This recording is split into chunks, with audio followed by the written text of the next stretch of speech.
ఈ మధ్య కాలంలో సైబర్ నేరాలు ఎక్కువవుతున్న సంగతి తెలిసిందే. టెక్నాలజీ పెరిగిన కొద్దీ నేరాలు అదుపులోకి వస్తున్నా సైబర్ గాళ్లు కూడా అప్డేట్ అవుతుండటంతో ఈ ప్రపంచంలో మనిషికి సాయపడేది ఆ దేవుడు కాదురా, మనిషికి మనిషే సాయపడాలి. పట్టు పట్టు నువ్వు ఎంత కాకబట్టినా ఇక్కడ పడేవాళ్ళు లేరే.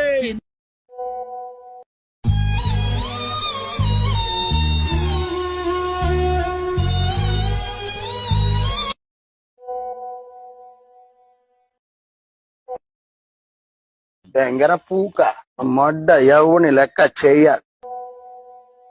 అరే నా కొడక ఓసలి వెళ్ళి నా కొడక నీ బుద్ధి ఇప్పుడు తెలిసిందిరా. అరే బతుకుంటా గొయ్యి కట్టి గొయ్యి తీసే పాటే నా కొడుకురా